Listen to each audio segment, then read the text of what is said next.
A instabilidade no Caribe ganhou nova dimensão quando a Força Aérea da Venezuela realizou manobras de reconhecimento em baixa altitude contra o destroyer norte-americano USS Jason Dunham, que operava em águas internacionais próximas às rotas marítimas do Atlântico. Dois caças F-16 venezuelanos se aproximaram do navio em momentos distintos, em um gesto que rapidamente atraiu a atenção de veículos de imprensa e de autoridades militares. O episódio ocorreu logo após uma série de declarações de Donald Trump, que havia ameaçado derrubar qualquer aeronave considerada hostil às forças dos Estados Unidos na região. A cronologia dos fatos chamou ainda mais a atenção. O primeiro sobrevoo ocorreu na tarde de quinta-feira e o segundo foi registrado na noite de sexta-feira, poucas horas depois da fala pública de Trump. A sequência foi interpretada por observadores internacionais como um sinal calculado de Caracas, indicando que o governo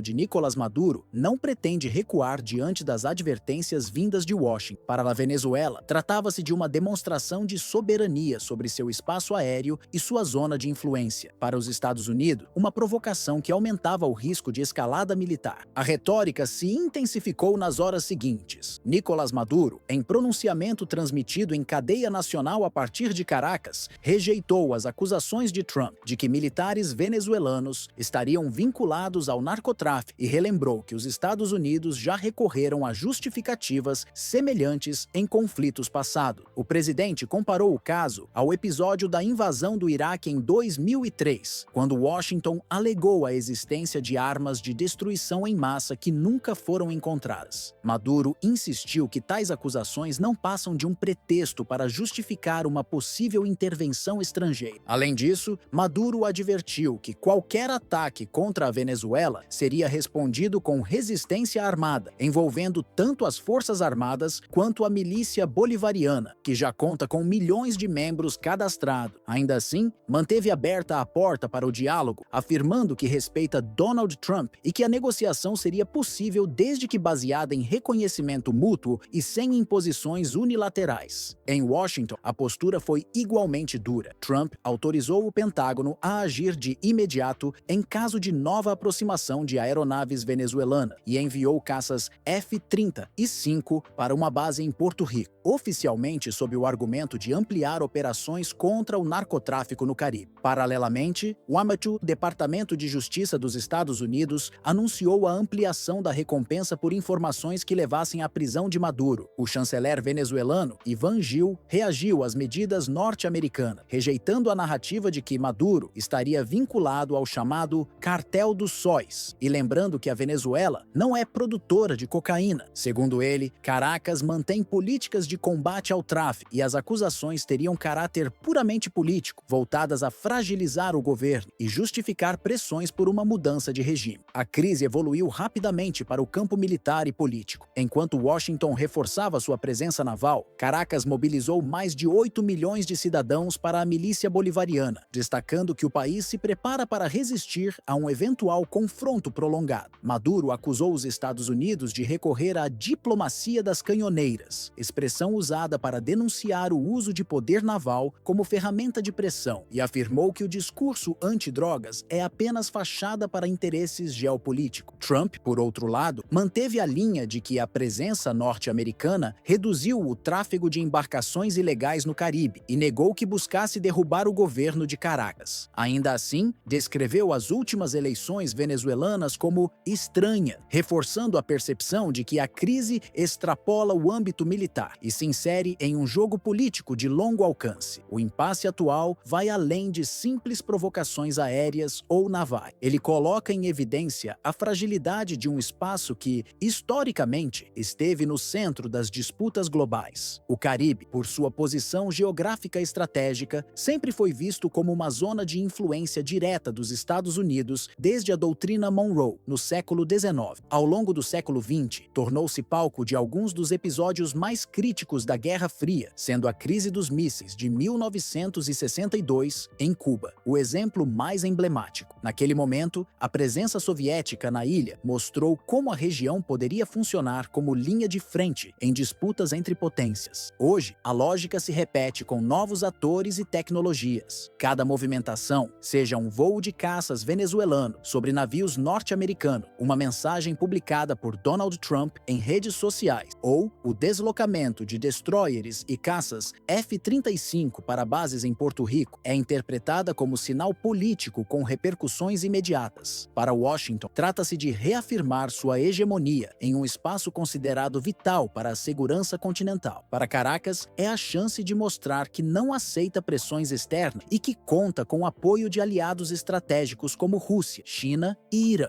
O grande dilema reside justamente nos limites dessa escalada. Permanecerá restrita a gestos de intimidação, como sobrevoos de caças, movimentações navais e discursos inflamados de líderes políticos, ou evoluirá para um choque direto entre forças venezuelanas e norte-americanas? A linha que separa demonstrações de força de confrontos reais é extremamente tênue, e a experiência histórica mostra que bastam segundos de erro para transformar provocações em tragédias. Durante a Guerra Fria, episódios semelhantes ocorreram em diferentes partes do mundo, desde incidentes aéreos no Mar Báltico até interceptações navais no Mediterrâneo. A lógica era sempre a mesma. Um gesto interpretado de forma equivocada podia ser suficiente para desencadear uma crise internacional. No Caribe de hoje, essa vulnerabilidade é ainda mais sensível, já que a região não apenas abriga rotas marítimas essenciais para o comércio global, mas também se transformou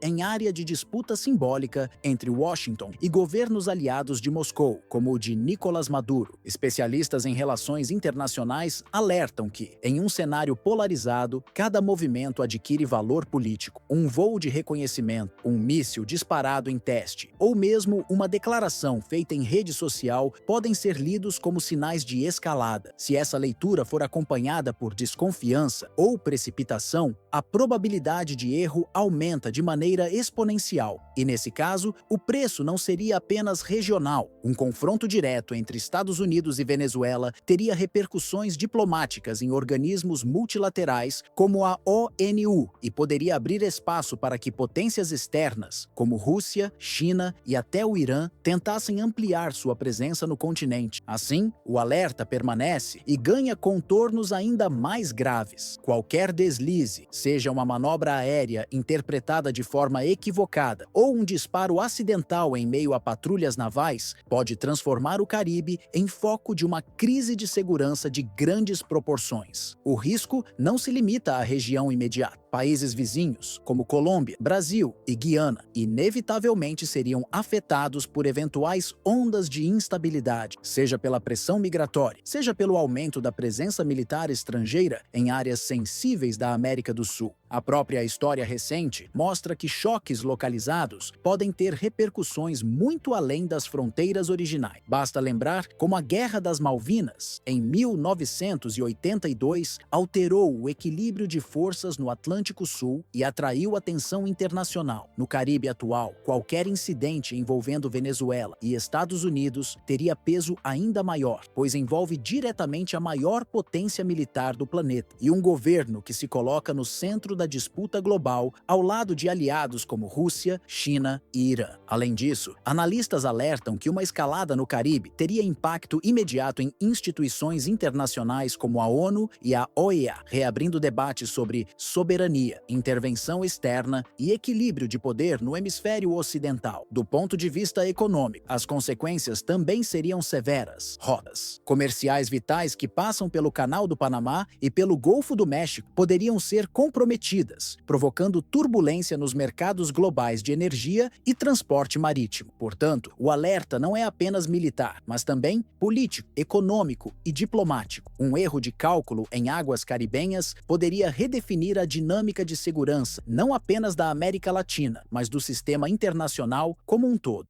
No Fórum Econômico Oriental, realizado em Vladivostok, no extremo leste da Rússia, as declarações de Vladimir Putin repercutiram tanto dentro como fora do país. Analistas políticos russos observaram que a mensagem central era contundente. Volodymyr Zelensky não teria condições de chegar a Moscou de forma voluntária. A imagem que circulou em seguida, retratando o líder ucraniano em uma jaula de ferro, foi entendida como metáfora do atual bloqueio diplomático e militar entre Kiev e o Kremlin, revelando a distância política que se mantém desde o início da guerra em fevereiro de 2022. O especialista em segurança Andrei Pinchuk avaliou que as palavras de Putin refletiam mais do que retórica. Segundo ele, Moscou está disposta a dialogar, mas apenas dentro de parâmetros já estabelecidos pelo Kremlin desde 2014, após a anexação da Crimeia. Esses parâmetros incluem 3 exigências centrais: garantias permanentes de segurança que afastem ameaças diretas à Rússia, a neutralidade militar da Ucrânia e a exclusão definitiva de uma eventual adesão de Kiev à Organização do Tratado do Atlântico Norte. Para Pinchuk, esses pontos configuram um esboço de tratado de paz, ainda não formalizado, mas reiterado em diversos fóruns e discursos de autoridades russas. Outro ponto que chamou atenção foi a advertência sobre a presença de tropas estrangeiras em território ucraniano. Moscou deixou claro que qualquer contingente enviado por países ocidentais, seja rotulado como missão humanitária, força de paz da União Europeia ou operação da OTAN, seria considerado um alvo militar legítimo. Essa posição reflete a intenção russa de evitar que a guerra no leste europeu se transforme em um conflito indireto de longa duração, semelhante ao que ocorreu no Afeganistão durante a Guerra Fria. As reações no Ocidente foram imediatas. Nos Estados Unidos, parlamentares como o democrata Adam Smith recomendaram que Zelensky não aceitasse Moscou como local de encontro, defendendo que eventuais negociações fossem realizadas em territórios neutros, como Genebra, na Suíça, ou Istambul, na Turquia. A preocupação era que a narrativa da jaula de ferro se consolidasse como um símbolo da fragilidade ucraniana. Em resposta, o porta-voz do Kremlin, Dmitry Peskov, tentou reduzir a tensão, argumentando que as propostas de Putin não significavam rendição, mas sim uma abertura para um diálogo pragmático. Ainda assim, a recusa imediata de Zelensky em viajar para a capital russa reforçou a percepção de que o desequilíbrio de forças permanece evidente. A metáfora da jaula de ferro, portanto, vai muito além de um símbolo ligado ao campo militar. Ela também traduz a fragilidade diplomática de Kiev diante da dependência crescente de Washington, Bruxelas, Berlim e outras capitais que, desde 2022, vêm fornecendo recursos financeiros bilionários, armamentos sofisticados e apoio logístico para sustentar a resistência contra Moscou. Esse apoio, embora essencial para manter a defesa ucraniana, reforça a percepção de que o governo de Volodymyr Zelensky atua limitado pelos interesses de seus patrocinadores internacionais, incapaz de adotar decisões autônomas sem antes medir as reações de seus aliados. A situação fica ainda mais evidente quando se observa a dificuldade de Kiev em propor caminhos próprios para a paz. Iniciativas que partem da Ucrânia frequentemente esbarram em divergências entre os países da União Europeia ou em cálculos estratégicos da Casa Branca, que precisam equilibrar pressão militar sobre a Rússia e o risco de uma escalada direta com a OTAN. Assim, quando Zelensky evita sequer cogitar uma viagem a Moscou sem a anuência externa, não se trata apenas de prudência pessoal, mas de um reflexo das amarras que condicionam sua liderança. Nesse cenário, a imagem da jaula de ferro passa a ter um alcance político mais amplo e multifacetado. Para Moscou, ela não é apenas uma metáfora de força, mas a síntese de uma visão consolidada. A Ucrânia deixou de agir como ator independente e se transformou em extensão do bloco ocidental, especialmente dos Estados Unidos, da União Europeia e da OTAN. Essa percepção foi reforçada desde 2014, quando a crise da Crimeia e os protestos da Praça Maidan marcaram uma guinada definitiva de Kiev rumo ao Ocidente, resultando na ruptura diplomática mais profunda entre Rússia e Ucrânia desde a dissolução da União Soviética. Na leitura russa, a dependência de Kiev se expressa de maneira prática em todos os níveis, do fornecimento de mísseis Patriot por Washington à entrega de tanques Leopard pela Alemanha e sistemas de artilharia francesa. O apoio econômico também não é menor, com Bruxelas e Washington injetando bilhões de dólares para sustentar a máquina administrativa e militar ucraniana. Assim, quando o Kremlin fala em jaula de ferro, transmite a ideia de que Zelensky não decide sozinho nem sobre negociações de paz, já que suas ações estariam condicionadas ao aval de seus principais aliados. Esse diagnóstico, segundo analistas próximos ao governo russo, é a base para justificar buscar a imposição de parâmetros rígidos em qualquer mesa de negociação. Entre as condições consideradas inegociáveis estão a neutralidade permanente da Ucrânia, a garantia de que o país jamais se torne membro da OTAN e a criação de um sistema de segurança que atenda às preocupações históricas da Rússia, especialmente nas regiões de fronteira, como Donetsk, Lugansk e Kharkiv. Moscou afirma que já estabeleceu as linhas desse possível acordo e não pretende alterá-las para acomodar interesses ocidentais. Ao mesmo tempo, diplomatas europeus e americanos reconhecem que aceitar integralmente os termos propostos por Moscou significaria, na prática, redesenhar o mapa político e de segurança da Europa Oriental. Isso implicaria não apenas limitar a soberania da Ucrânia, mas também rever compromissos assumidos desde a expansão da OTAN nos anos 1990, quando países como Polônia, Hungria e os estados bálticos passaram a integrar a aliança militar ocidental. Tal mudança seria vista por muitos governos da região como um retrocesso histórico, reacendendo memórias da influência soviética sobre o leste europeu. A metáfora da jaula de ferro, nesse contexto, funciona como um alerta simbólico sobre o dilema internacional. Para Washington e Bruxelas, sustentar Kiev sem concessões significa reforçar a ideia de contenção à Rússia, mas também prolongar um conflito que já consome recursos financeiros bilionários, gera instabilidade energética no continente e alimenta tensões internas na União Europeia. Países como Alemanha, França e Itália enfrentam pressões populares contrárias ao aumento de gastos militares, enquanto governos do leste, como Polônia e Lituânia, defendem a manutenção do apoio a qualquer custo por temerem se tornar os próximos alvos do Kremlin. Esse impasse evidencia que a guerra já ultrapassou as fronteiras ucranianas e se consolidou como um verdadeiro teste para toda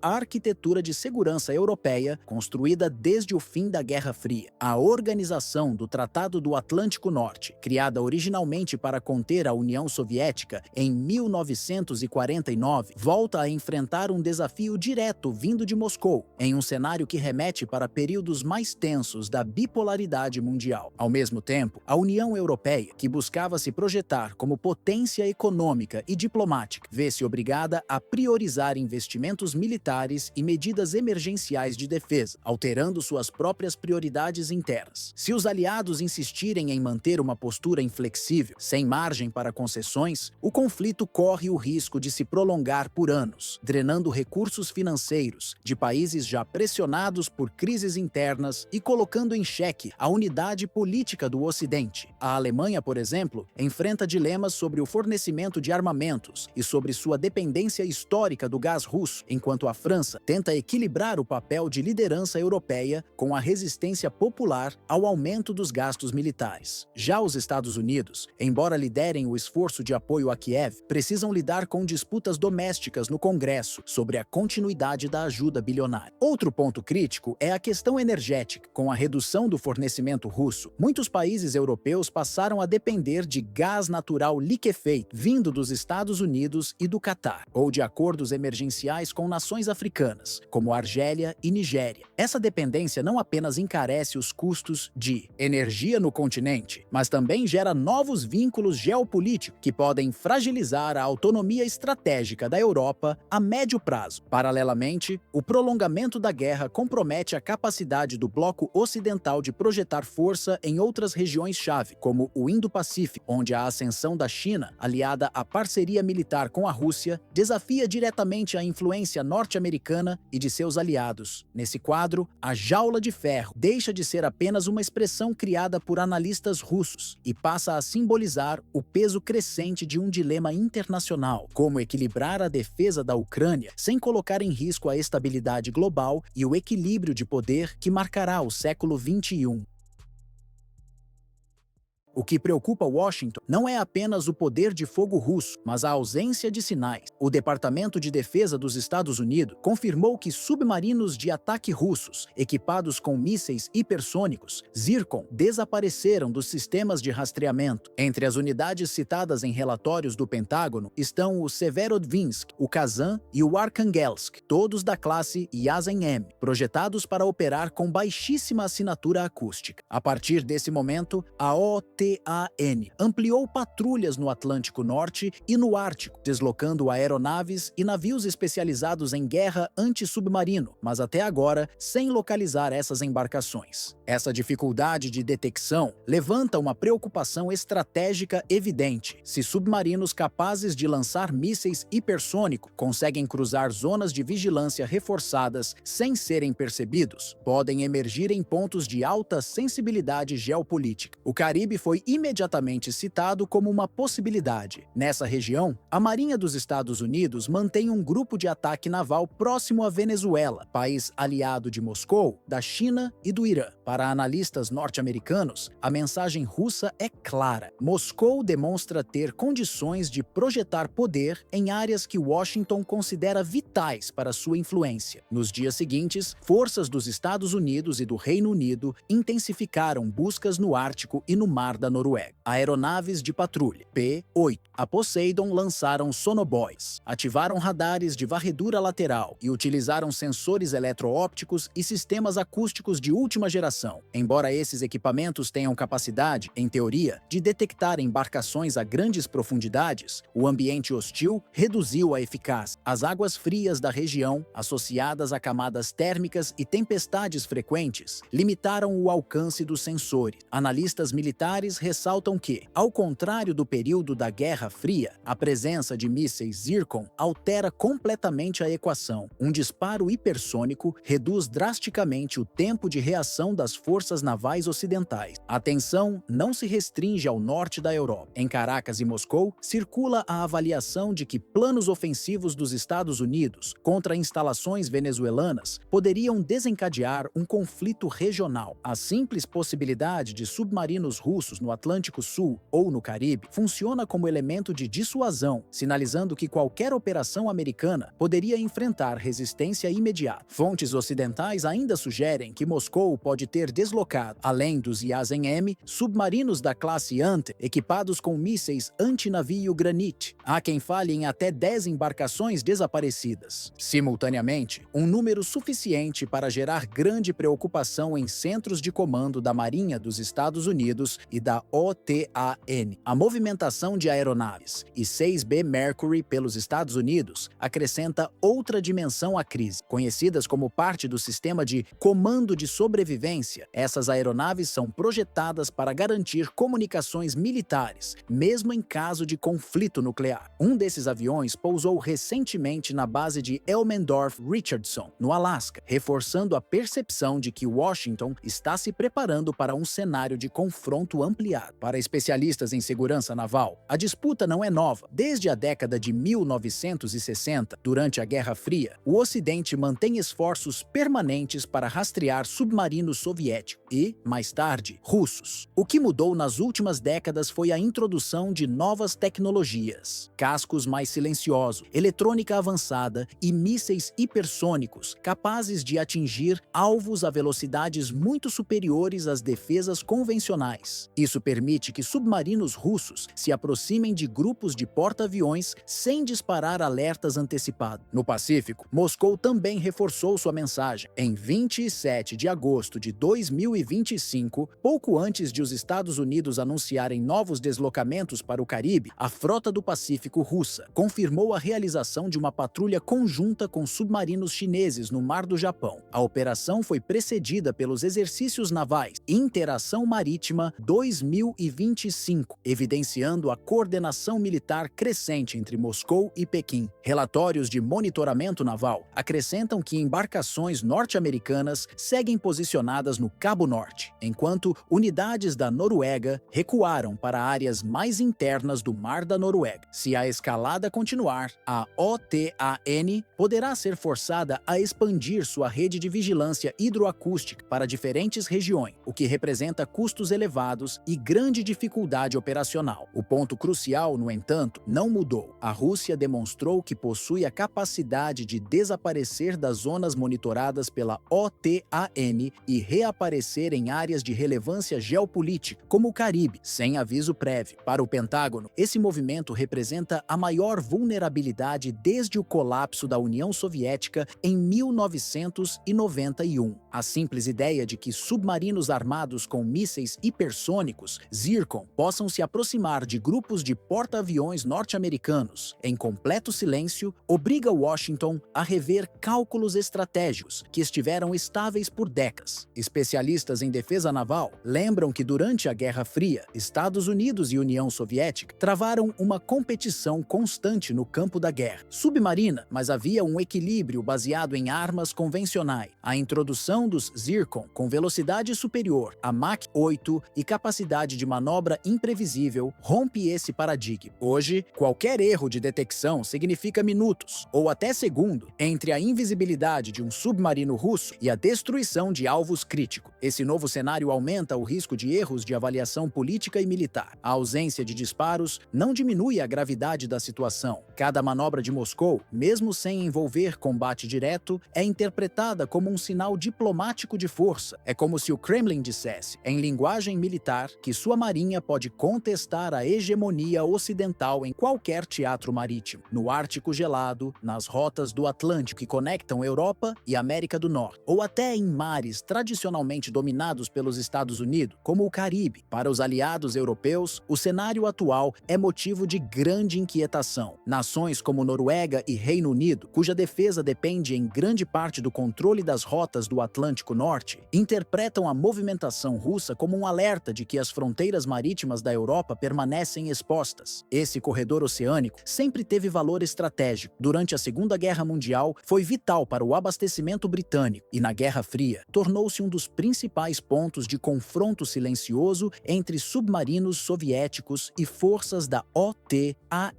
O retorno dessa vulnerabilidade, agora com a presença de mísseis hipersônicos, gera preocupação em Oslo e Londres, que veem a necessidade de ampliar investimentos em guerra anti-submarino e vigilância hidroacústica. Para Washington, a mensagem é ainda mais direta. Os Estados Unidos, que desde 1945 construíram e mantiveram a supremacia naval global, encontram hoje um adversário capaz de combinar furtividade avançada, alcance intercontinental e capacidade de ataque em velocidade hipersônica. Essa equação coloca em risco a estrutura de poder construída ao longo de décadas e baseada no domínio de grupos de porta-aviões, considerados até então praticamente intocáveis. O reflexo dessa mudança não é apenas militar, mas também político. Cada deslocamento russo abaixo da superfície funciona como um gesto calculado, lido em capitais ocidentais como Washington, Londres, Paris e Bruxelas. Trata-se de mensagens silenciosas que não dependem de disparos de mísseis ou confrontos navais diretos, mas que têm efeito imediato no equilíbrio de poder global. Um submarino que some no Ártico e reaparece no Atlântico ou no Caribe transforma-se por si só em um ato diplomático de alto impacto. O recado, portanto, é explícito. Moscou pretende demonstrar que a hegemonia naval ocidental não é mais absoluta. Seja no norte gelado, nas rotas comerciais do Atlântico ou em águas próximas à América Latina, a Rússia sinaliza que pode projetar poder, além de suas fronteiras tradicionais. Essa postura redefine o tabuleiro estratégico internacional e obriga a OTAN a repensar sua capacidade de resposta, numa fase em que as tensões crescem e a margem para erros de cálculo se torna cada vez menor. Relatórios recentes apontam que a Organização do Tratado do Atlântico Norte, OTAN, avalia a possibilidade de mobilizar até 800 mil militares para reforçar a Ucrânia. A dimensão desse contingente impressiona, porque demandaria uma estrutura logística rara desde os tempos da Guerra Fria, quando os Estados Unidos e a União Soviética competiam pelo domínio do mundo. A União Soviética organizavam manobras capazes de movimentar centenas de milhares de soldados em curto espaço de tempo. Nesse cenário, a Alemanha aparece como eixo estratégico. Documentos atribuídos a Berlim sugerem a existência da chamada Operação Alemanha, um plano desenhado para viabilizar, em menos de 48 horas, o trânsito de tropas e mais de 200 mil unidades de blindados e veículos de apoio, através de seu território em direção ao leste europeu. As divergências internas entre os aliados, porém, ficaram evidentes. O Reino Unido, sob a liderança do primeiro-ministro primeiro-ministro Rishi Sunak defende uma postura mais agressiva e se mostra disposto a apoiar uma intervenção direta. A Itália, governada por Giorgia Meloni, mantém posição contrária e descarta a participação em ofensivas no terreno ucraniano. Já a Alemanha, apesar de sua importância logística, hesita em tomar uma decisão definitiva, ciente de que suas redes ferroviárias, rodovias e portos são vitais para qualquer deslocamento em larga escala. A França, por outro lado, assumiu um papel distinto. Autoridades em Paris instruíram hospitais regionais a revisar protocolos de emergência, reforçar estoques de sangue e treinar equipes de trauma, numa preparação que sugere expectativa de um número elevado de feridos em caso de escalada. Essa postura contrasta com o discurso público da OTAN,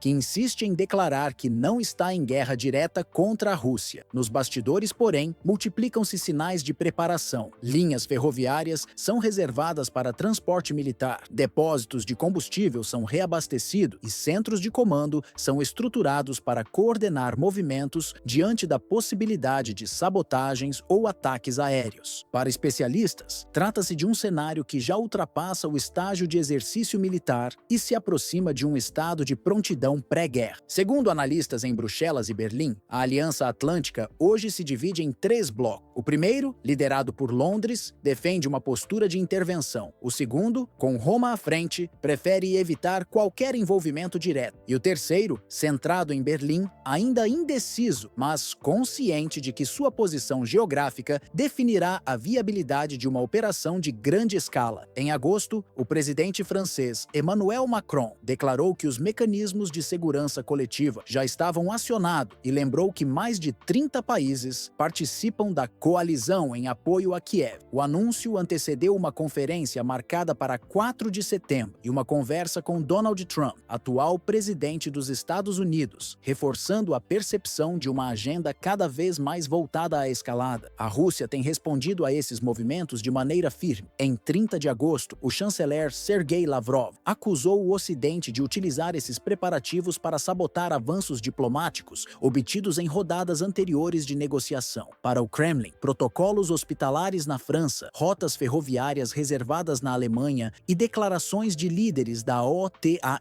não são meras medidas preventivas, mas sim indícios de que se constrói a infraestrutura necessária para uma guerra aberta. A questão central não é se os 800 mil soldados chegarão de fato a ser mobilizados, mas sim que a arquitetura para uma operação dessa envergadura já está em desenvolvimento. Estabelecer um prazo de 48 horas exige comboios ferroviários militarizados, monitoramento de pontes e estradas, bloqueio temporário de portos e centros de comando aptos a redirecionar fluxos diante de ataques ou sabotagem. O detalhamento de rotas alternativas reconhece implicitamente que se trata de um planejamento para condições de combate real. Esse nível de preparação traz também dilemas operacionais. Transportar blindados e veículos de apoio sem superioridade aérea expõe comboios a riscos elevados, com possibilidade de perdas significativas antes mesmo de chegar ao fronte. As medidas médicas da França reforçam essa visão. Reservas estratégicas de sangue e protocolos de triagem em massa não são adotados em treinamentos, mas em previsões de cenários com baixas de grande escala. As divisões internas persistem. Enquanto o Reino Unido pressiona por ação rápida, a Itália mantém sua recusa e a Alemanha adia uma decisão definitiva. Do ponto de vista de Moscou, porém, o simples fato de manter rotas militares prontas já é interpretado como preparação ofensiva. O raciocínio russo é direto. Se não há intenção de guerra, não haveria motivo para mobilizar toda a máquina logística que a tornaria inevitável. O alerta, portanto, não pode ser tratado apenas como especulação ou retórica política. A Ucrânia, após mais de 2 anos de combates intensos desde a invasão russa em fevereiro de 2022, vive uma situação de desgaste extremo. Suas forças armadas enfrentam déficit de munições, dificuldades de reposição de equipamentos e uma população civil exausta, que já sofreu com apagões, destruição de infraestrutura e deslocamentos em massa. Nesse cenário, cada movimento da OTAN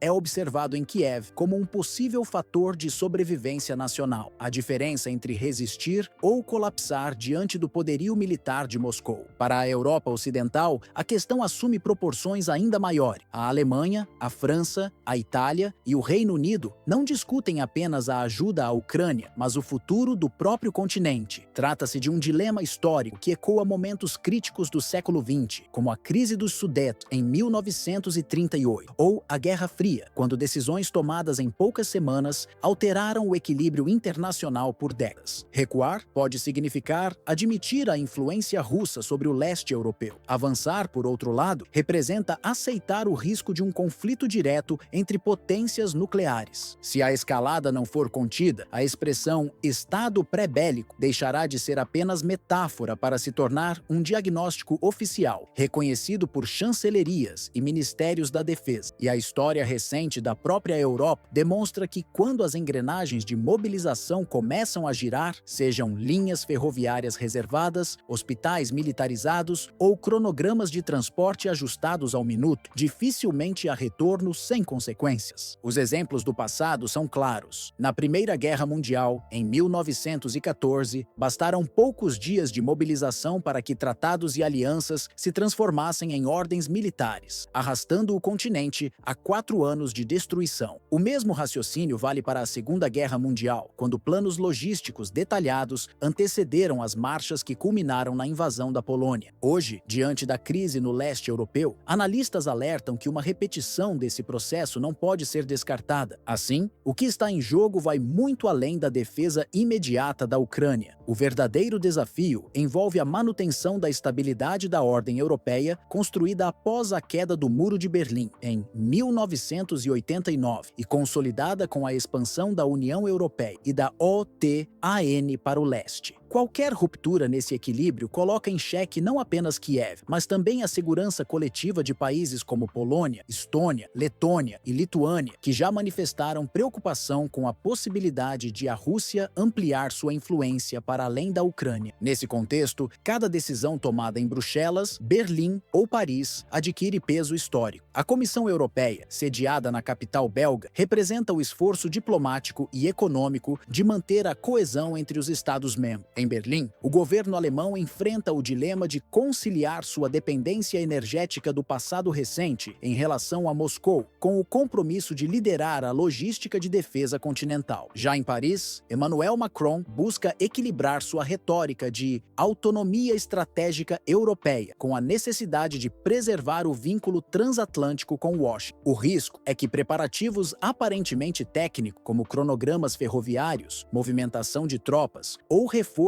em estoques de combustível, deixem rapidamente de ser medidas preventivas e passem a se converter em ações concretas. A história europeia mostra que, quando planos de mobilização entram em vigor, dificilmente permanecem apenas no papel. Foi assim em 1914, com a eclosão da Primeira Guerra Mundial, e novamente em 1939, com a invasão da Polônia. Em ambos os casos, ordens militares foram emitidas a partir de cálculos políticos que subestimaram a rapidez da escalada. O receio atual é que esse ciclo se repita. Ordens de mobilização, uma vez emitidas, dificilmente encontram retorno diplomático. Cedo ou tarde, transformam-se em marcha. E marchas, quando atravessam fronteira, podem reconduzir a Europa a um cenário de guerra aberta, com repercussões não apenas regionais, mas globais. O Caribe volta a ocupar espaço central na geopolítica internacional. Nos últimos dias, o governo dos Estados Unidos deslocou para a costa próxima à Venezuela um grupo de combate composto por um cruzador da classe Ticonderoga, 3 destroyers da classe Arleigh Burke, um submarino de propulsão nuclear e cerca de 2.000 fuzileiros navais, especializados em desembarques anfíbios. Oficialmente, Washington classificou a movimentação como uma medida de pressão estratégica. No entanto, para Caracas, trata-se de mais um episódio dentro de uma sequência de sanções econômicas e tentativas de isolamento que se intensificaram desde o governo de George W. Bush e se aprofundaram durante os mandatos de Barack Obama e Donald Trump. Diferente de crises anteriores, como a tensão diplomática de 2019, após a autoproclamação de Juan Guaidó como presidente interino com apoio de Washington, o equilíbrio de forças agora apresenta novos elementos. Moscou declarou publicamente que não aceitará uma intervenção direta contra o governo de Nicolás Maduro. O apoio russo vai além de declarações políticas. Nos últimos anos, a Venezuela recebeu sistemas de defesa aérea de fabricação russa, como os S-300, além de radares modernos e programas de treinamento conduzidos por militares de Moscou. Essa cooperação, fortalecida após visitas oficiais de Maduro a Vladimir Putin, reduziu a distância tecnológica que tradicionalmente favorecia os Estados Unidos na região. O poder militar venezuelano também não se limita para cerca de 123 mil integrantes das Forças Armadas Regulares. A presença da Milícia Nacional Bolivariana, criada durante o governo de Hugo Chávez, permite a mobilização de milhões de civis organizados, capazes de atuar em apoio logístico e defensivo em caso de conflito. Essa estrutura mista, que combina profissionais treinados e voluntários engajados, cria condições para resistência prolongada e transforma qualquer tentativa de ocupação em um processo custoso e arriscado. Em teoria, o poderio da Marinha norte-americana parece avassalador, mas na prática, conquistar um território com mais de 28 milhões de habitantes, distribuídos em áreas urbanas e em uma geografia que combina cordilheira, selvas e planície, vai muito além da chegada de 2.000 marines. Caracas, capital venezuelana, com mais de 2 milhões de habitantes, concentra o aparato administrativo e militar do país e se transformou em um ponto estratégico de defesa urbana. Para especialistas, a cidade está preparada para resistir a confrontos prolongados, com redes de apoio que dificultam qualquer avanço rápido. O histórico recente também alimenta a narrativa de resistência interna. Após anos de bloqueios financeiros e restrições impostas por Washington e pela União Europeia, a sociedade venezuelana desenvolveu mecanismos de adaptação que reforçam a coesão em torno da soberania nacional. Esse espírito foi visto em momentos de crise energética, como nos apagões de 2019, quando o governo utilizou o episódio para mobilizar apoio popular contra pressões externas. Apesar disso, os Estados Unidos continuam a considerar a saída de Nicolás Maduro como prioridade estratégica. O Departamento de Estado chegou a oferecer recompensas milionárias por sua captura, em valores superiores para destinados a fugitivos históricos do país. No entanto, analistas militares avaliam que a proposta de uma operação batizada informalmente como Caracas em 3 dias dificilmente se sustentaria diante de combates urbanos, trincheiras improvisadas e contra-ataques apoiados por sistemas russos de defesa. A logística de uma invasão pelo Caribe também representa um grande desafio. Garantir o transporte contínuo de suprimentos, veículos blindados e tropas em águas monitoradas por radares de longo alcance e drones armados exigiria um esforço colossal, sujeito a emboscadas e ataques de retaliação. Além disso, a presença militar russa no entorno amplia os riscos de uma escalada internacional, algo que Washington não pode ignorar em meio às tensões já existentes na Europa Oriental e no Oriente Médio. Diante desse cenário de pressão internacional, Caracas intensifica sua estratégia em várias frentes. O governo de Nicolás Maduro tem investido não apenas na mobilização popular por meio da Milícia Nacional Bolivariana, mas também no fortalecimento de pontos defensivos ao redor de cidades estratégicas como Maracaibo, Valência e a própria capital. Além das ações militares, há um componente psicológico importante. Campanhas oficiais transmitem diariamente mensagens de resistência, reforçando a ideia de que a população deve estar preparada para enfrentar um cerco prolongado. Essa preparação tem um propósito duplo. De um lado, sinaliza para Estados Unidos e a Organização do Tratado do Atlântico Norte, OTAN, que qualquer tentativa de intervenção será respondida com firmeza. De outro, reforça a narrativa interna de que o país está unido contra pressões externas. Para o governo venezuelano, não se trata apenas de defender um território, mas de preservar um projeto político que remonta ao legado de Hugo Chávez, iniciado no final da década de 1990 e que transformou a independência nacional em pilar central do discurso bolivariano. Mais do que uma simples disputa militar, o impasse assume valor simbólico e histórico. Para muitos venezuelanos, a defesa de Caracas representa a continuidade da luta pela soberania que marcou a independência conquistada no século XIX sob a liderança de Simón Bolívar. Nesse sentido, a figura de Maduro não é apenas a de um presidente em exercício, mas de um líder que, para seus apoiadores, encarna a resistência frente ao intervencionismo estrangeiro. Ao mesmo tempo, a conjuntura atual mostra os limites do poder militar norte-americano. Embora Washington mantenha a superioridade tecnológica com seus cruzadores e destroyers de última geração, o simples envio de 2.000 marines para o Caribe não garante vitória rápida em um território de mais de 28 milhões de habitantes, com geografia variada e aliados externos como a Rússia, dispostos a intervir politicamente e militarmente. Moscou, por sua vez, tem usado a crise como oportunidade de reforçar sua presença no hemisfério ocidental, em contraste com a política de contenção norte-americana. A Venezuela, apesar de todas as pressões externas e das dificuldades internas, mantém-se de pé apoiada em 3 pilares fundamentais: um exército regular, estruturado, a milícia nacional bolivariana, capaz de mobilizar milhões de cidadãos e o respaldo de aliados estratégicos no cenário internacional, em especial a Rússia. Essa combinação dá ao governo de Nicolás Maduro não apenas força militar, mas também legitimidade política diante de setores da população que veem na resistência uma questão de sobrevivência nacional. A mensagem que parte de Caracas é clara e constante: o país não abrirá mão de sua soberania, nem permitirá que decisões cruciais sobre seu futuro sejam tomadas em Washington, Bruxelas ou em qualquer outra capital estrangeira. Para os venezuelanos que apoiam o projeto bolivariano, a independência não é apenas um valor abstrato, mas um princípio construído historicamente desde a luta de Simão Bolívar, que no século XIX uniu povos do continente contra o domínio colonial. Essa memória coletiva fortalece a ideia de que a defesa da pátria está diretamente ligada à defesa da dignidade popular. Nesse cenário, a disputa no Caribe ultrapassa o campo das armas e dos cálculos militares. Trata-se também de uma batalha simbólica e estratégica que envolve prestígio internacional, equilíbrio regional e até o futuro das alianças políticas na América Latina. Países como Cuba, Nicarágua e Bolívia, que mantêm laços estreitos com Caracas, observam atentamente os desdobramentos, conscientes de que uma eventual intervenção militar poderia abrir precedentes para pressões semelhantes em seus territórios. Por outro lado, para os Estados Unidos, a questão vai além da Venezuela. O controle ou a influência sobre o Caribe sempre foi considerado vital desde a doutrina Monroe, formulada no século XXI, que defendia a região como esfera de interesse exclusiva de Washington. O ressurgimento de Moscou no hemisfério desafia diretamente essa lógica histórica, reacendendo tensões que lembram, em menor escala, a rivalidade da Guerra Fria. Portanto, quando Caracas afirma que não se renderá, o que está em jogo não é apenas a permanência de Maduro no poder, mas o reposicionamento estratégico de todo o continente. A crise venezuelana se converte, assim, em um ponto de inflexão. Dela pode depender o novo equilíbrio geopolítico do Caribe e, por extensão, da América Latina como um todo.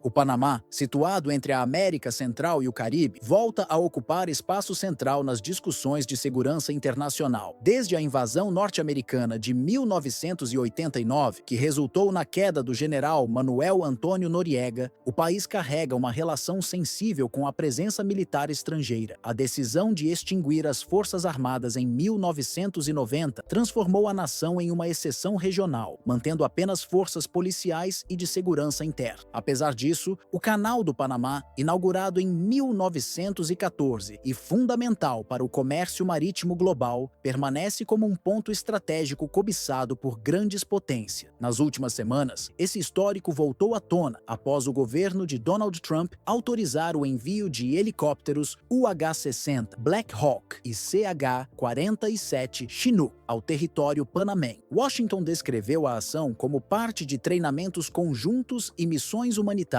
com permanência até meados de setembro. Entretanto, especialistas em política latino-americana afirmam que a medida tem caráter político, sendo uma resposta direta ao protagonismo militar que a Venezuela vem exercendo no Caribe sob a liderança de Nicolás Maduro. Esse movimento ocorreu logo após um episódio polêmico. Os Estados Unidos anunciaram o bombardeio de uma embarcação acusada de transportar drogas, supostamente partindo de águas venezuelanas, com 11 tripulantes a bordo. Accord. A ausência de provas consistentes levantou dúvidas entre organismos internacionais, enquanto Caracas acusou Washington de manipular informações para justificar novas ações militares. Para analistas, a insistência norte-americana em associar a Venezuela ao narcotráfico revela mais do que preocupação com o crime organizado. É também um recurso narrativo para legitimar manobras de caráter estratégico. A questão desperta fortes reações dentro do Panamá. Organizações sociais recordam os Tratados Torrijos-Carter, de 1977, assinados com os Estados Unidos, que garantiram a neutralidade do canal e a soberania panamenha. Nesse sentido, a presença de aeronaves estrangeiras é vista como uma remilitarização indireta, capaz de fragilizar a autonomia conquistada após décadas de disputas. O governo panamenho, por outro lado, argumenta que a cooperação decorre de memorandos bilaterais recentes e não compromete os compromissos internacionais assumidos pelo país. No cenário regional, a Comunidade de Estados Latino-Americanos e Caribenhos, CELAC, reiterou que a América Latina é reconhecida como zona de paz. Líderes, como o presidente da Colômbia, Gustavo Petro, afirmaram em documentos oficiais que a presença de tropas estrangeiras contraria esse princípio coletivo, reacendendo um debate que ecoa desde a Guerra Fria. Paralelamente, os Estados Unidos anunciaram o início de testes com um novo avião estratégico derivado do Boeing 747, versão 8, planejado para substituir a frota E-4B Nightwatch. Conhecida informalmente como avião do juízo final, a aeronave é capaz de operar como centro de comando em caso de guerra nuclear, permanecendo no ar por até 7 dias com reabastecimento em voo. O anúncio, feito em meio à movimentação no Panamá, reforçou a percepção de que Washington busca projetar poder em diferentes frentes, mesmo em meio a um ambiente internacional instável. Apesar da narrativa de firmeza, os sinais transmitidos por Trump têm sido interpretados como expressão de insegurança. O presidente chegou a declarar que aviões venezuelanos seriam abatidos caso ameaçassem a região, repetindo essa frase em mais de uma ocasião. Essa insistência, segundo analistas, transmite mais apreensão do que confiança e alimenta o clima de incerteza que paira sobre o Caribe. No debate interno panamenho, parte da classe política defende que a cooperação com os Estados Unidos fortalece a segurança nacional e pode gerar benefícios econômicos. Outros setores alertam para o risco de que o país volte a ser palco de disputas externas, reproduzindo dependências que se acreditava superadas desde o fim do século XX. O sobrevoo de helicópteros norte-americanos sobre o Canal do Panamá, aliado ao anúncio do novo avião de comando estratégico baseado no Boeing 747, versão 8, não se limita a exercícios militares de rotina. É um sinal claro de que Washington aposta cada vez mais na exibição de poder como ferramenta diplomática. O canal por onde passa aproximadamente 5% do comércio marítimo mundial e que conecta o Oceano Atlântico ao Pacífico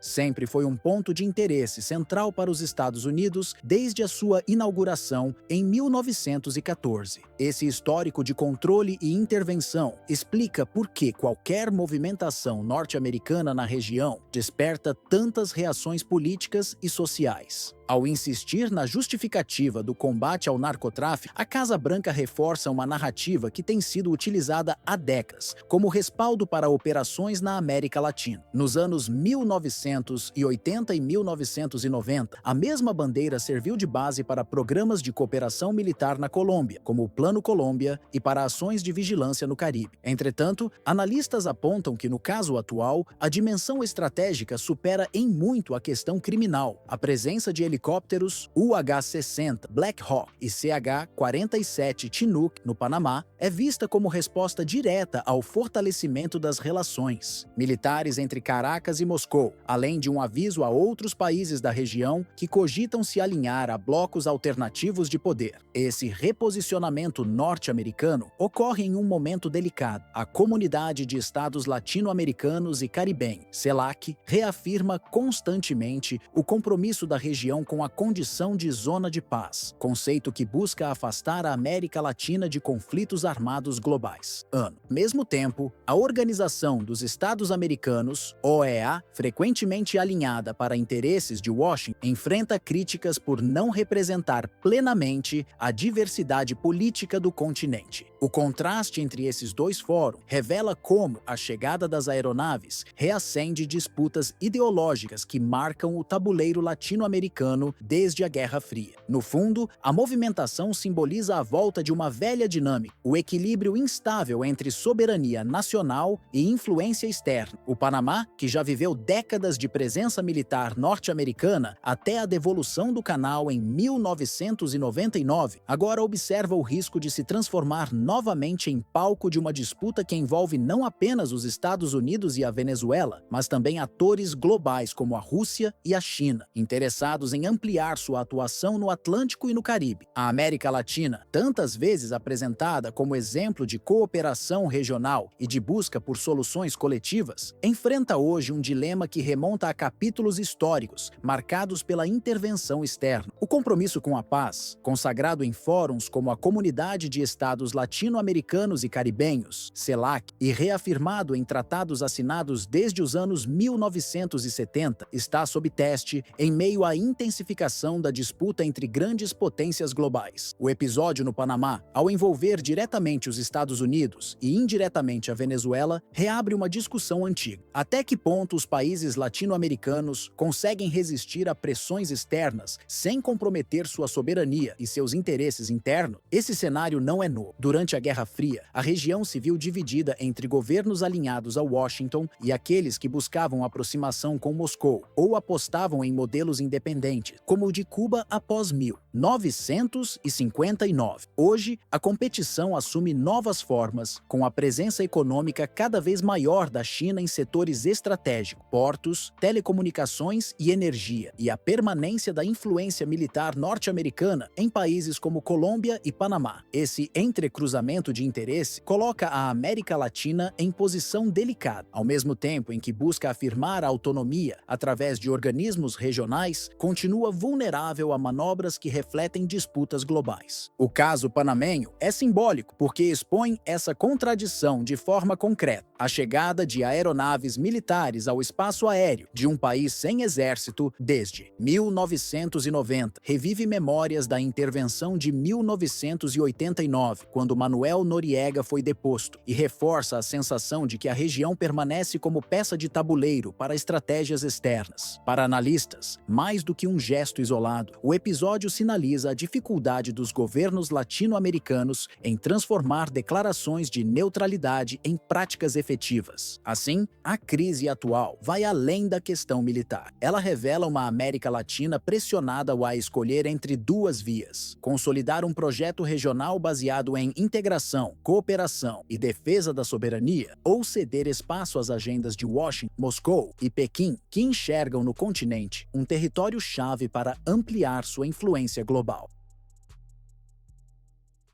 A configuração militar da Venezuela não surgiu de improviso. Desde o governo de Hugo Chávez, no início dos anos 2000, Caracas estruturou uma doutrina baseada na resistência a pressões externas, especialmente contra a influência norte-americana no continente. Nesse período, acordos estratégicos foram firmados com Moscou, Teherã e, em menor escala, Pequim, com o objetivo de criar um sistema de dissuasão robusto. As sanções impostas por Estados Unidos e União Europeia, a partir de 2017, aceleraram essa aproximação, levando a Venezuela a depender cada vez mais de parceiros fora do eixo ocidental. No campo aéreo, esse esforço se traduz em um inventário que inclui 23 caças Sukhoi Su-30, fornecidos pela Rússia, drones Mojaer, de origem iraniana, para missões de reconhecimento e monitoramento, além de 12 plataformas de radar distribuídas em pontos estratégicos. A defesa é reforçada por baterias antiaéreas S-300VM e mais de 40 lançadores S-125 Pechora, modernizados para enfrentar alvos de alta velocidade. Em conjunto, esse aparato compõe uma rede de múltiplas camadas, projetada para detectar e responder rapidamente a qualquer incursão aérea ou marítima. No plano terrestre, a espinha dorsal está nos cerca de 123 mil militares regulares distribuídos entre Exército, Marinha, Aeronáutica e Guarda Nacional. A eles se somam mais de 220 mil integrantes da milícia bolivariana, criada em 2009 como quinto componente das forças armada, e aproximadamente 8 mil reservistas. O total ultrapassa 340 mil pessoas pessoas com algum nível de treinamento militar, o que permite à Venezuela manter presença organizada em praticamente todas as regiões do país. Os investimentos militares mais significativos ocorreram entre 2006 e 2011, quando Caracas desembolsou mais de 11 bilhões de dólares em aquisições junto à Rússia, incluindo helicópteros Mi-17, aeronaves de combate e sistemas de defesa antiaérea. Apesar disso, parte do arsenal é considerado defasado. Ainda estão em operação 15 caças F-16, adquiridos nos anos 80, tanques AMX-13 de fabricação francesa, veículos blindados britânicos Scorpion 90 e até um submarino alemão da década de 70. A Marinha opera 2 fragatas italianas, uma fora de serviço, 9 patrulheiros costeiros e cerca de 25 lanchas rápidas para vigilância territorial. Especialistas militares em Caracas reconhecem que o principal desafio não está apenas no número de equipamentos, mas na capacidade de coordená-los em operações conjuntas, envolvendo mar, ar e terra. Sem esse nível de integração, parte do potencial estratégico pode ser desperdiçado. A limitação também é financeira. Em 2023, o orçamento de defesa foi inferior a 4 bilhões de dólares, bem abaixo dos mais de 6 bilhões registrados 10 anos antes. A crise econômica e a queda de mais de 80% do PIB nos últimos anos forçaram o governo de Nicolás Maduro a estreitar ainda mais sua dependência de Rússia e China para manutenção e suporte técnico. Apesar das fragilidades, Moscou tem reforçado sua disposição de apoiar Caracas. O embaixador russo na Venezuela, Sergei Melik Bagdasarov, declarou que qualquer agressão externa terá consequências políticas no cenário internacional. Esse compromisso aumenta o custo diplomático de uma eventual intervenção norte-americana. Em contrapartida, Washington sustenta que suas operações militares no Caribe fazem parte de uma estratégia de combate ao narcotráfico. No entanto, episódios recentes, como o ataque a uma embarcação que resultou na morte de 11 pessoas, reforçam a percepção do governo venezuelano de que os Estados Unidos usam o argumento antidrogas como justificativa para pressões políticas. Maduro, em discursos públicos, tem adotado uma postura de equilíbrio. Afirma que não busca confronto, mas promete uma resistência organizada caso o país seja atacado. O presidente assegura que, em uma eventual agressão, não apenas os militares, mas toda a sociedade venezuelana será mobilizada. Na avaliação de especialistas em segurança internacional, a questão central não se resume ao tamanho dos arsenais, mas à viabilidade de sustentar um conflito prolongado. Os Estados Unidos possuem indiscutível superioridade material, com porta-aviões, caças de quinta geração e sistemas de projeção global. No entanto, transformar essa vantagem em ocupação efetiva da Venezuela é considerado improvável. O país sul-americano conta com geografia complexa, marcada por vastas áreas montanhosas, selvas densas e extensas fronteiras com países como Colômbia e Brasil, um ambiente que dificultaria operações militares de longo prazo. É justamente nesse ponto que a estratégia de Caracas ganha relevância. Em vez de buscar vitórias em batalhas convencionais contra forças mais avançadas tecnologicamente, a lógica é transformar qualquer intervenção externa em um esforço caro, prolongado e arriscado. Trata-se de uma doutrina de dissuasão que aposta em resistência territorial, mobilização civil e apoio diplomático. Essa política se sustenta em 3 pilares principais. O primeiro é a aliança com parceiros estratégicos como Rússia, Irã e China, que oferecem suporte em equipamentos, treinamento e respaldo político em organismos internacionais. O segundo é a mobilização interna. A milícia bolivariana e outros grupos de defesa civil ampliam a capacidade de resposta do país, transformando parte da população em fator ativo de resistência. O terceiro é a infraestrutura tecnológica já instalada, que vai desde caças Sukhoi Su-30, de fabricação russa, até drones Mojaer iranianos e baterias antiaéreas, como os sistemas S-300VM e S-125 Peshor, que criam um cinturão defensivo contra incursões aéreas. Mais do que buscar vitórias táticas em batalhas isoladas, a principal ambição de Caracas é demonstrar que qualquer intervenção externa resultaria em custos insustentáveis, tanto no plano militar quanto no político. A mensagem é clara: não se trata apenas de defender território, mas de transformar a Venezuela em um exemplo de resiliência capaz de desencorajar adversários antes mesmo de um confronto direto. Essa postura ganha ainda ainda mais relevância no cenário regional. O Caribe e a América do Sul, historicamente, foram áreas de influência direta de Washington, mas a presença crescente de Moscou, Teherã e Pequim, em Caracas, redesenha o equilíbrio de forças. A Venezuela busca, assim, projetar-se como fortaleza estratégica em meio a essa disputa, mesmo enfrentando severas limitações econômicas decorrentes da queda do PIB, das sanções financeiras impostas pelos Estados Unidos e pela União Europeia e da redução de investimentos internos. Para o governo de Nicolás Maduro, resistir em múltiplas frentes significa articular desde o aparato militar formal, formado por exército, marinha, aeronáutica, guarda nacional e milícia bolivariana, até a mobilização da sociedade civil em um discurso de soberania e independência. Essa narrativa se ancora na herança política de Hugo Chávez, que já havia inserido a noção de defesa integral como parte da doutrina bolivariana. Analistas apontam que, mesmo sem dispor do mesmo poder de fogo de Washington, Caracas aposta na chamada dissuasão assimétrica. Em outras palavras, não é necessário derrotar um adversário tecnologicamente superior, mas impor-lhe riscos e custos tão elevados que inviabilizem uma ocupação prolongada. Esse cálculo inclui fatores geográficos, como a densidade da Amazônia, as cadeias montanhosas dos Andes e o difícil acesso ao interior do país, todos elementos que tornam a logística de uma intervenção ainda mais complexa. Assim, a Venezuela procura consolidar sua imagem de bastião regional, reforçando a ideia de que sua soberania não está em negociação. O recado ao mundo é direto: qualquer tentativa de impor uma mudança de regime ou de desestabilizar o país encontrará resistência coordenada, apoiada por aliados internacionais e sustentada por uma população mobilizada. O conflito no Mar Negro entrou em um estágio mais delicado ao deixar de ser apenas uma disputa de presença militar para atingir diretamente a base econômica da Ucrânia. O porto de Odessa, situado no sul do país e fundamental desde os tempos da União Soviética para o escoamento de grãos e metais, tornou-se o ponto mais sensível da guerra. O episódio recente comprometeu também a navegação pelo rio Danúbio, vital para a ligação da Ucrânia com a Romênia e, a partir daí, com o restante da Europa. O episódio decisivo ocorreu com a destruição do navio de reconhecimento Simferopol, atingido por forças russas nas proximidades de Vilkovo, na região de Odessa. A embarcação operava um sistema avançado de radiolocalização, projetado para detectar alvos a centenas de quilômetros e acompanhar diversos movimentos simultâneos. Esse equipamento, parcialmente atualizado com tecnologia fornecida por parceiros ocidentais, representava um dos principais recursos de vigilância costeira da frota ucraniana. Sua neutralização abriu uma lacuna imediata na defesa marítima de Kiev e reduziu significativamente a capacidade de monitorar atividades russas no litoral do Mar Negro e no Mar de Azov. A resposta ucraniana foi rápida, mas trouxe consequências inesperadas. Para tentar conter um possível desembarque russo, Kiev determinou a instalação de minas navais nos acessos de Odessa. A medida, pensada como escudo defensivo, acabou comprometendo a navegação civil.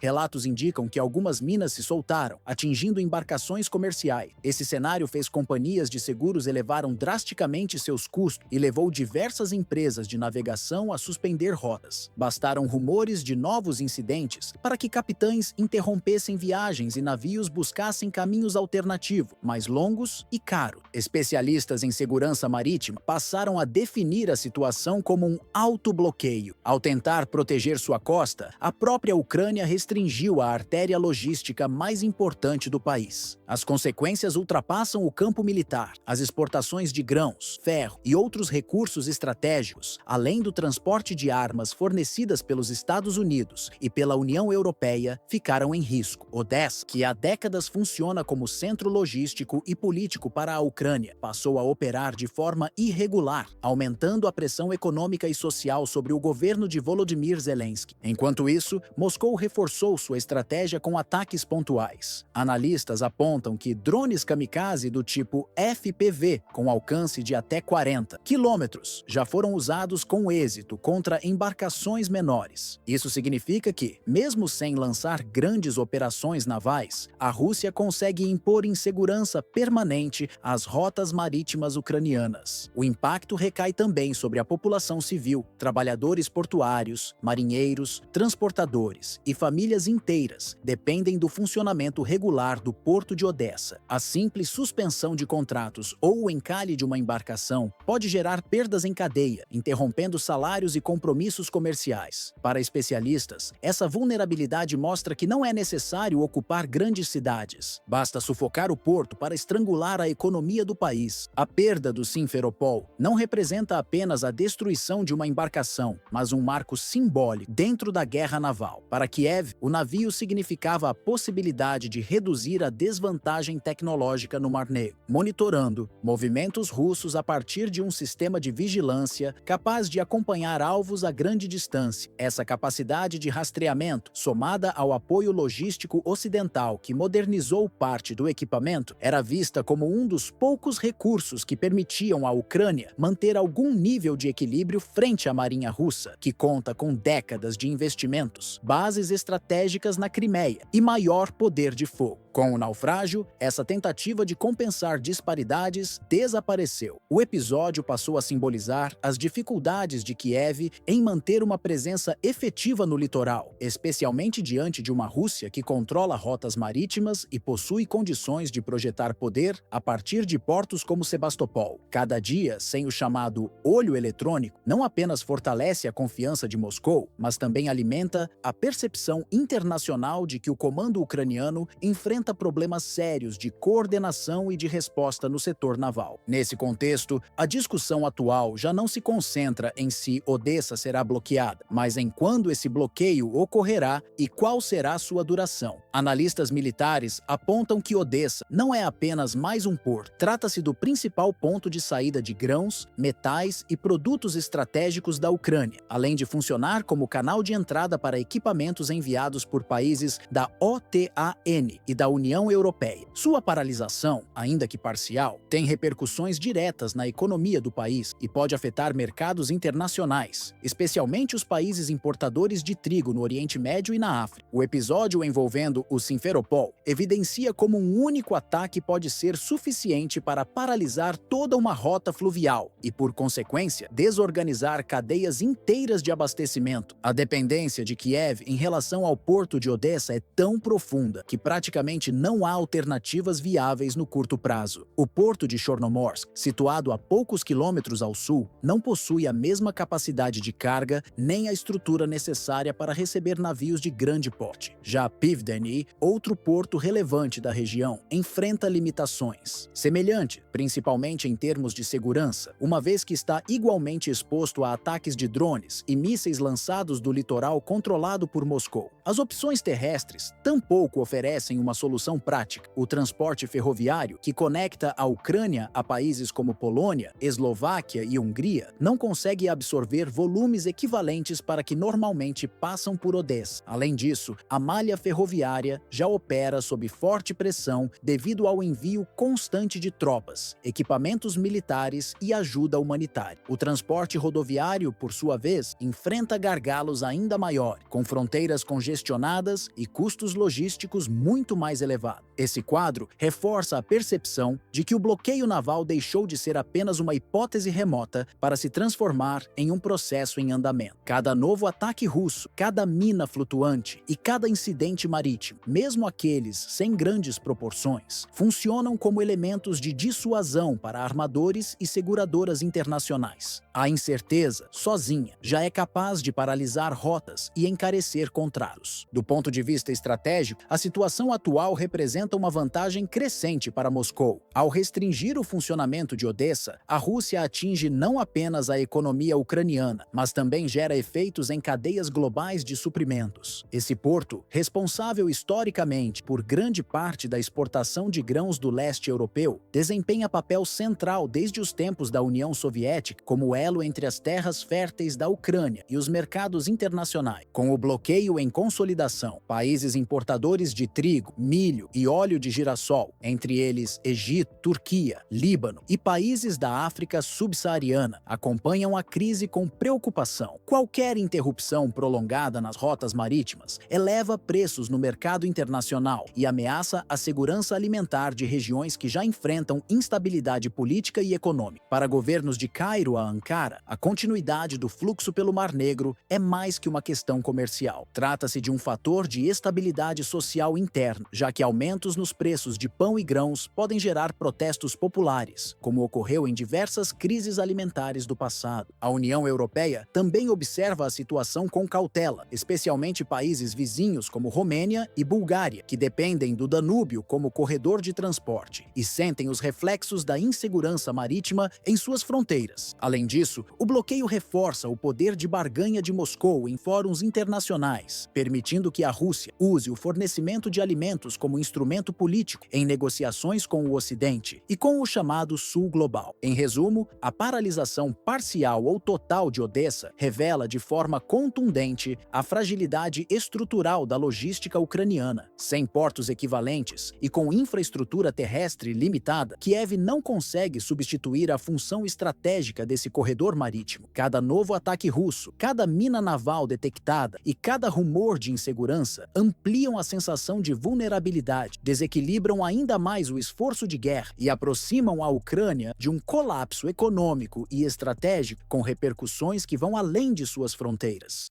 O presidente russo afirmou que qualquer presença militar estrangeira em território ucraniano será considerada alvo direto das Forças Armadas russas. A fala, transmitida mundialmente, sinalizou um endurecimento na postura do Kremlin e reforçou que Moscou não admite mais zonas cinzentas em relação ao conflito. A declaração ocorreu poucos dias depois de o Reino Unido confirmar que, em conjunto com aliados europeus, apoiaria Kiev com o envio de mísseis de longo alcance. Para Moscou, o anúncio britânico não representa apenas apoio defensivo, mas um movimento de escalada que pode alterar o equilíbrio da guerra. Analistas em Bruxelas, Washington e Berlim interpretaram a mensagem de Putin como um ponto de inflexão, capaz de colocar a própria OTAN em rota de colisão direta com a Rússia, caso os limites estabelecidos sejam ignorados. Apesar do tom firme, o presidente russo introduziu uma ressalva em seu discurso. Segundo ele, se negociações sérias levarem a um acordo de paz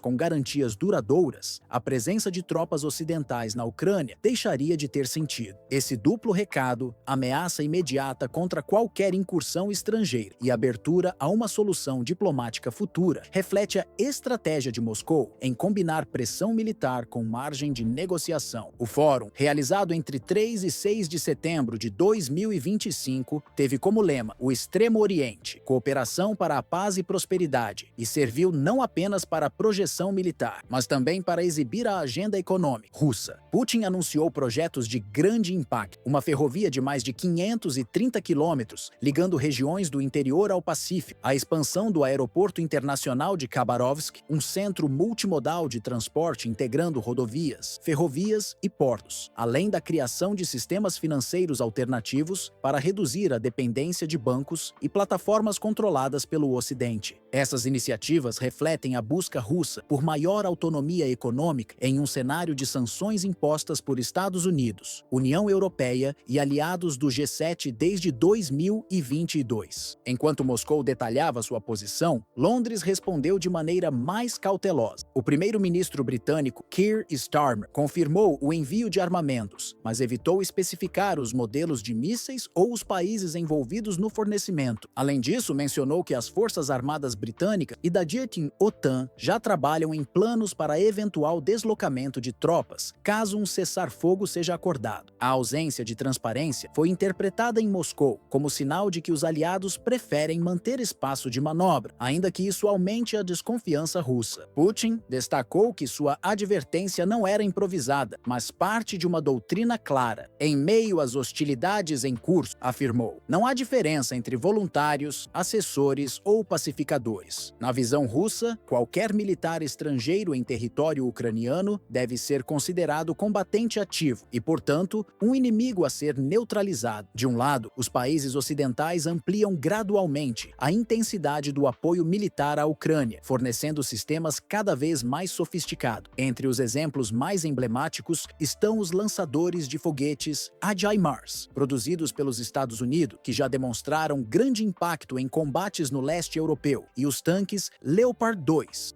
enviados pela Alemanha, cuja presença no campo de batalha simboliza o envolvimento direto de potências da União Europeia. A esses equipamentos somam-se drones, sistemas de defesa aérea e artilharia pesada oriundos de diferentes países da OTAN, compondo um mosaico de ajuda que reforça a resistência ucraniana, mas que também eleva o risco de confronto direto entre Moscou e a Aliança Ocidental. Do outro lado, o Kremlin estabelece condições rígidas para qualquer eventual negociação de paz. Três pontos centrais aparecem de forma recorrente nos pronunciamentos de Vladimir Putin e de seus diplomatas: a neutralidade permanente de Kiev, ou seja, a renúncia definitiva da Ucrânia a ingressar na OTAN, a exclusão completa de bases militares ocidentais em seu território e a implementação de garantias de segurança verificáveis que assegurem à Rússia que os acordos não serão rompidos no futuro. Essas exigências revelam não apenas preocupações militares imediatas, mas também a tentativa de moldar a arquitetura de segurança europeia no longo prazo. A discrepância entre as duas estratégias explica a alta dose de imprevisibilidade do conflito, enquanto Estados Unidos, Reino Unido, Polônia e outros aliados veem no envio de armas modernas uma forma de conter o avanço russo. Moscou interpreta tais ações como escalada deliberada e ameaça de cerco. Esse choque de percepções alimenta o risco de incidentes que ultrapassem as fronteiras da Ucrânia e atinjam diretamente a segurança de países vizinhos, como Belarus, Moldávia ou mesmo os estados bálticos, todos historicamente envolvidos em disputas geopolíticas com a Rússia. Ao encerrar sua participação no Fórum Econômico Oriental, realizado em Vladivostok, Putin buscou reforçar a ideia de que a política externa russa não se sustenta apenas em demonstrações militares. Ele apresentou uma narrativa em que a construção de corredores logísticos em direção ao Pacífico, a inauguração de novas ferrovias e a criação de alternativas ao sistema financeiro controlado por Washington e Bruxelas se integram ao mesmo objetivo estratégico: reduzir a dependência da Rússia em relação ao Ocidente e projetar sua influência para além do conflito ucraniano. Na leitura do Kremlin, o conflito na Ucrânia não deve ser compreendido como um episódio isolado, restrito às fronteiras entre Moscou e Kiev. Para a liderança russa, trata-se de um capítulo dentro de uma disputa global mais ampla, na qual estão em jogo a autonomia econômica, a reconfiguração das alianças internacionais e o equilíbrio de poder no século XXI. Nesse cenário, a guerra é vista como extensão direta da rivalidade entre a Rússia e o bloco ocidental, liderado por Washington e apoiado pela União Europeia. Putin tem insistido que a presença de soldados estrangeiros em solo ucraniano equivale a uma ameaça existencial. Para Moscou, não há diferença entre tropas oficialmente destacadas por países da OTAN ou combatentes enquadrados como voluntários ou assessores militares. Qualquer incursão desse tipo seria automaticamente considerada hostil e desencadearia uma resposta proporcional do exército russo. Essa postura endurecida reflete a percepção de que a guerra na Ucrânia é também um campo de teste para a capacidade russa de resistir a pressões externas e impor limites à expansão ocidental em sua esfera de influência. A mensagem final do presidente russo foi clara e sem margem para ambiguidades. No contexto atual, marcado por sanções econômicas severas e pelo envio de armamentos de longo alcance a Kiev, qualquer militar estrangeiro encontrado no teatro de operações será tratado como combatente ativo. Em outras palavras, não haverá espaço para classificações intermediárias como diplomatas, observadores ou forças de paz. Essa linha de raciocínio ecoa experiências históricas da Guerra Fria, quando Moscou e Washington disputavam não apenas territórios, mas também a legitimidade de sua influência em diferentes partes partes do globo, da Europa Oriental ao Oriente Médio. Esse enquadramento amplia as implicações do conflito para países como Polônia, Lituânia e Romênia, todos vizinhos da Ucrânia e membros da OTAN. A advertência de Moscou reforça a percepção de que qualquer envolvimento direto poderia transformá-los em alvo. Do outro lado, para aliados estratégicos da Rússia, como China, Índia e Irã, o posicionamento de Putin serve como demonstração de firmeza frente ao Ocidente e como argumento para consolidar parcerias em fóruns internacionais, como os BRICS ou a Organização de Cooperação de Xangai. Assim, a fala de Putin em Vladivostok não foi apenas uma advertência militar, mas também uma peça calculada de política externa. Ao afirmar que soldados ocidentais seriam tratados como inimigos em campo aberto, Moscou não apenas reforçou suas linhas vermelhas, mas também buscou projetar sua narrativa de soberania diante de uma ordem internacional que considera dominada por instituições controladas pelo Ocidente.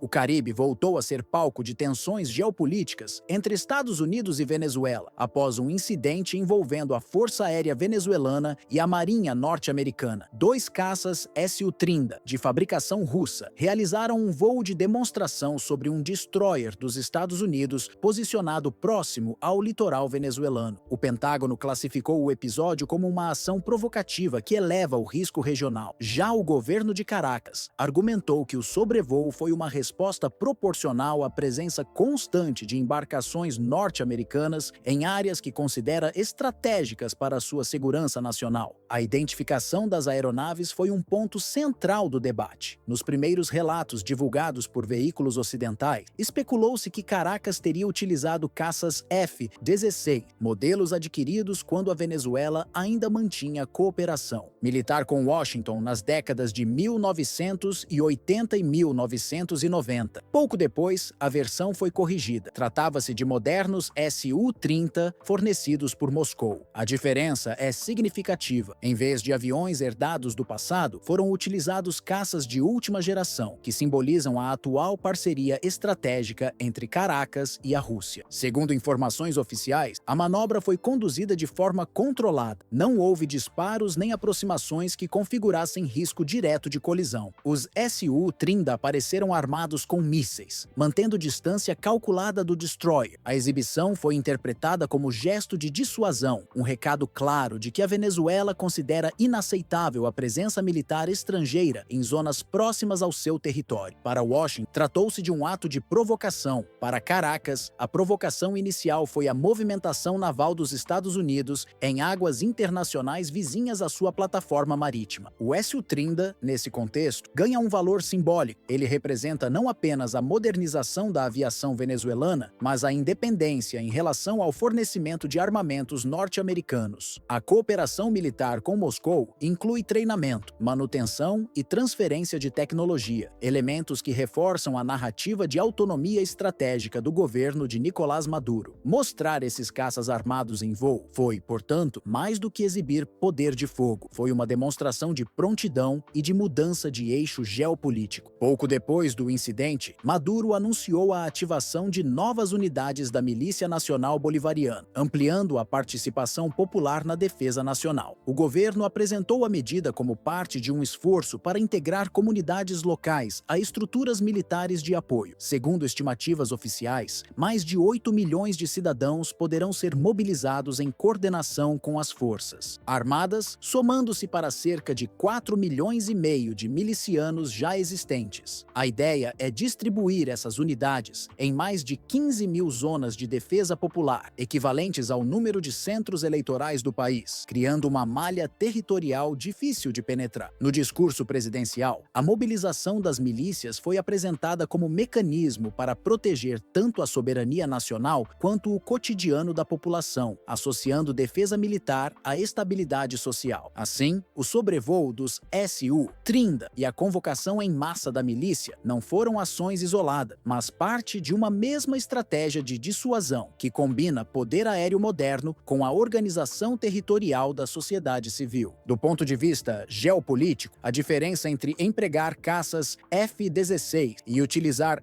Su-30 é profunda. O primeiro remete ao período de alinhamento com Washington. O segundo evidencia a aproximação com Moscou. Essa substituição de fornecedores de armas e doutrinas militares simboliza uma redefinição estratégica da Venezuela, que busca se afastar da influência norte-americana e fortalecer sua ligação com a Rússia. O episódio não apenas reforçou a tensão momentânea, mas recolocou o Caribe como palco central nas disputas de poder entre grandes potências. Desde a Guerra Fria, a região é considerada área de interesse vital para Washington, tanto pela proximidade com a Flórida, quanto pela rota estratégica de comércio e energia que conecta o Atlântico ao Canal do Panamá. O governo norte-americano, em suas notas oficiais, insiste em justificar a presença naval como parte de operações de combate ao narcotráfico. Para Caracas, no entanto, essa narrativa serve apenas como pretexto para manobras militares de intimidação, voltadas a pressionar politicamente o governo de Nicolás Maduro. O sobrevoo dos Su-30 venezuelanos, realizado em condições controladas e a curta distância de um destroyer dos Estados Unidos, foi entendido como uma advertência clara. Qualquer tentativa de avançar sobre a zona marítima ou aérea considerada sensível pela Venezuela poderá ser respondida de imediato. Não se tratou de um ataque, mas de um recado calculado, reforçado pelo simbolismo de empregar aeronaves modernas de origem russa, capazes de rivalizar com os meios militares norte-americanos na região. A cronologia do incidente revela como a tensão foi sendo construída passo a passo, em uma escalada que uniu gestos militares e declarações políticas. O primeiro movimento partiu da aproximação da frota norte-americana em águas internacionais, muito próximas à costa venezuelana. Em Caracas, esse deslocamento foi visto como provocação deliberada, já que a região é considerada altamente sensível para a segurança nacional. Washington, por sua vez, tratou a operação como parte de seu calendário de patrulhas navais rotineiras, enquadrando-a oficialmente como ação legítima dentro do direito internacional. O segundo momento foi marcado pelos comunicados oficiais emitidos pelo Pentágono, reafirmando que os navios permaneceriam na área e que sua missão estaria ligada a operações de combate ao narcotráfico. Essa justificativa, no entanto, foi recebida com ceticismo pelo governo de Nicolás Maduro, que historicamente acusa os Estados Unidos de usar esse tipo de narrativa como cobertura para pressões políticas e demonstrações de força. A resposta venezuelana veio de forma calculada e visual. A decolagem de caças Su-30, equipados com mísseis, de fabricação russa, a partir de bases militares próximas a Caracas. O sobrevoo não teve caráter ofensivo, não houve disparos ou aproximações arriscadas, mas funcionou como recado claro de dissuasão, estabelecendo limites à presença estrangeira. O ápice do episódio foi a imagem simbólica dos aviões em voo, projetando a sombra de seus armamentos sobre o destroyer norte-americano, cena que sintetizou a mensagem de resistência enviada por Caracas. Para o governo venezuelano, a chamada linha vermelha não é definida em discursos diplomáticos ou resoluções de organismos internacionais, mas na prática do controle efetivo de seu espaço aéreo e marítimo. Ao recorrer a uma demonstração militar controlada, a Venezuela deixou claro que não pretende permitir avanços sobre áreas que considera vitais para sua soberania. Essa escolha de resposta, embora simbólica e não letal, elevou o estado de alerta regional e reforçou a percepção de que o Caribe voltou a se consolidar como um ponto de atrito estratégico entre Washington e Moscou. Esse episódio remete a memórias da Guerra Fria, quando o Caribe foi palco de confrontos indiretos, como a crise dos mísseis de 1962 em Cuba. Ainda que as circunstâncias sejam diferentes, a presença de aeronaves modernas de origem russa em ações coordenadas pela Venezuela atualiza o papel da região como vitrine das disputas globais. O gesto de Caracas, portanto, não foi apenas uma reação pontual, mas parte de uma narrativa mais ampla de afirmação nacional diante da pressão norte-americana.